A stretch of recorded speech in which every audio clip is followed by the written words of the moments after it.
Hi, my name is Susanna. I started as a participant with the COT Awakening class, and then I moved into a small group position, and then very quickly took over a leadership role. So I joined COT because I was searching for something, but I didn't know what I was searching for. You know, I had work and then I went home and there was no in between. And so COT gave me a place to go to on Tuesday nights. And it made me feel like I was a part of the community. I've never considered being a part of a community at all. I wouldn't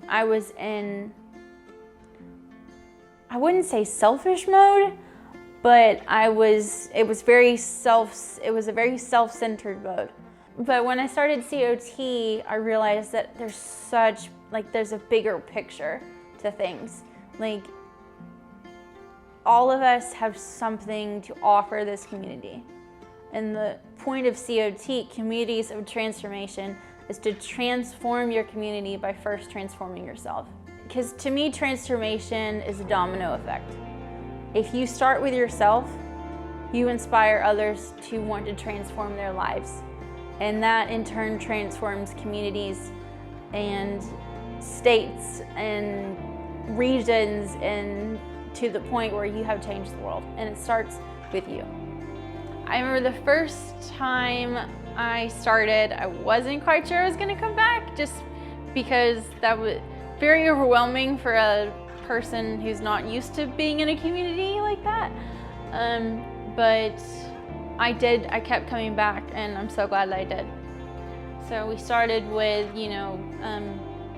what should you expect from this group? And I think that's why I decided to come back the second time, just because I really felt like they had outlined very clearly what was expected of me and what was expected of everyone else. So the Awaken curriculum has 5 dimensions. I think the most important dimension to me personally was the spiritual dimension, just because I'm not a very spiritual person. And so that kind of, when I saw the spiritual dimension, I was like, but it's more about values. It's more about, who do you think you are as a person? What do you stand for? And that sort of, when we had that one, that was the real turning point for me.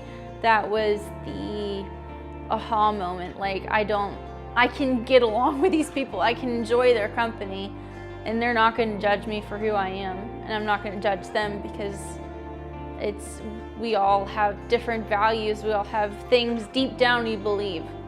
And that's why I worked so well with Awaken, because I had many different dimensions that I needed to take a bigger look at. And once I did, my world changed. My values changed, my heart changed, the way I look at people changed. I didn't realize before COT how lonely it could be. And the sense of community that I got from COT really kind of opened my eyes to how supportive people can be if you give them a chance. There have been many times where members of COT, like Hannah, has reached out to me and supported me outside of COT. And one of those important ones was, I was going through a very spiritually challenging certification exam. When I was going through COT, I was in the process of trying to pass it. First time I didn't, and they were there for me. They were very supportive. So the second time, I passed it.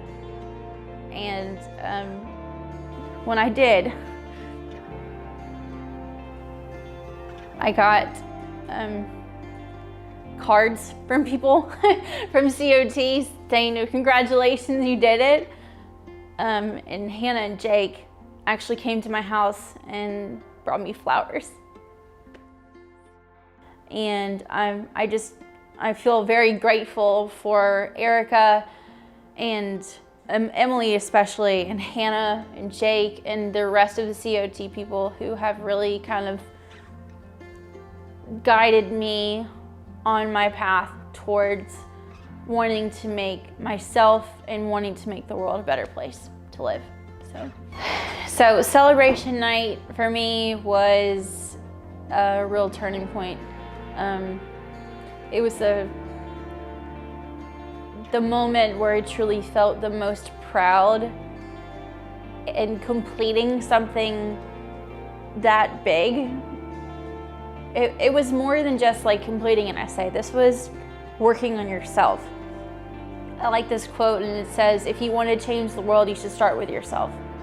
And I went in with this idea. I went into COT with this idea that I was going to change the world. And I ended up, working more on changing myself, changing the way I look at people and the way I look at different areas of my life. They let me come up and speak and say a few words and read my poem out loud. So this poem is something that I call Communities of Change, which is a synonym for transformation. As I read this poem, I'd really like you to think about transformation and butterflies. So this is called Communities of Change. Scrooge had a very bad night and was changed the very next day. Not to contradict Mr. Dickens, but change doesn't happen that way. Everything goes through changes, every living thing on this earth, from a drop of water from the sky to an animal that's just given birth. As human beings, we desire change, whether we admit to it or not. When we have curly hair, we want it straight, and when we're cold, we'd rather be hot. You can choose to make changes, a change of mind or a change of heart. No matter what change you need to make, starting is the hardest part. Some changes are inevitable, like the caterpillar to a butterfly. We also go through metamorphosis as the years go by. Your eyes are the only parts of you that do not change as you grow up. Remember this as you decide to drink from the things won't change cup. The good news about change is that it's completely up to you. No one can make you change a thing unless you want that change too. The process of change is more like a circle than it is one straight and final line, which means that if it gets to be too much, you can try again at any time. My advice to you is this: take baby steps, start small. Remember, as a child, before you ran, you had to crawl. From my own personal experience, change is not an easy thing to do, but the best part about change is it's completely up to you.